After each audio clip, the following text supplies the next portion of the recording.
would you dare to sleep in a room where the walls whisper your secrets? Back to you, secrets you never told anyone. In the quiet town of Ravens Hollow stood an abandoned boarding house, infamous among the locals. Children dared each other to run up the creaky steps, touch the rusted door handle, and sprint away. Adults spoke of it in hushed tones, calling it the Whispering House. Nobody had lived there for nearly 50 years. Nobody dared to. Yet, on a cold October evening, a young traveler named Daniel arrived in town. He was writing a book about haunted places and sought truth in legends. When the innkeeper warned him, "Don't go near that place, son. The walls don't just whisper, they listen too," Daniel only smiled. To him, it was the perfect inspiration for his next chapter. That night, lantern in hand, he pushed open the rotting door.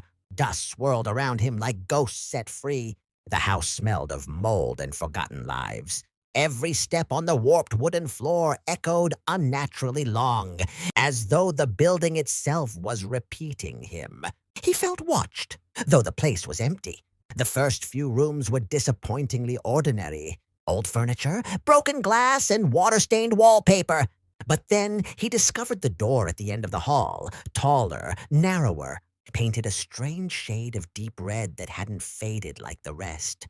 Carved into it were faint scratches, almost like fingernails desperately dragging downward.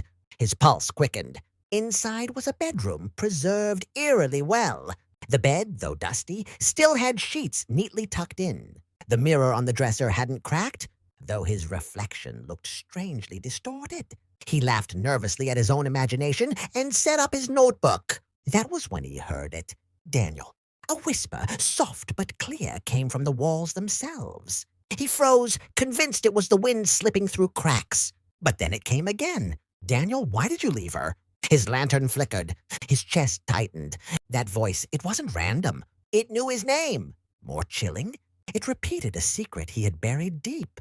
He had left someone, years ago, a girl he once loved, broken by his silence.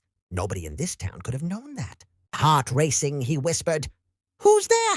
The walls answered with a low chorus, countless whispers overlapping. "We know you. We know what you hide. We know what you fear." He stumbled back, nearly tripping over the rug.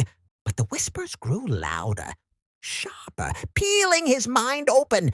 They spoke of his childhood nightmares, his guilt, his loneliness, secrets he had never written, never confessed. The room seemed alive, feeding on his unease. Daniel tried to leave, but the red door slammed shut behind him.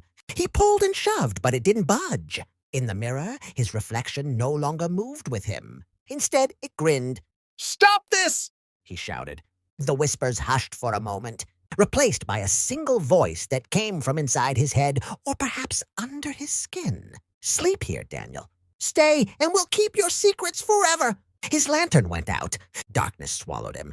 He could still feel the walls breathing, pulsing closer, their whispers seeping into his skull. He sank onto the bed, shaking, unable to fight the weight pressing down on him. Morning came. The townsfolk found the red door wide open, the bed neatly made, and Daniel's notebook on the dresser. Every page was filled, not with his handwriting, but with the secrets of people all over Ravens Hollow. Affairs, thefts, lies, hidden sins, written in black ink, neat and precise. But Daniel was gone. The innkeeper only shook his head when the sheriff showed him the book. "That's why no one stays," he said. "The house doesn't kill you, it keeps you. Every secret you've ever buried becomes part of its whispers. And that night, if you pressed your ear against the red door, you could hear a new voice among the others, faint but desperate, whispering,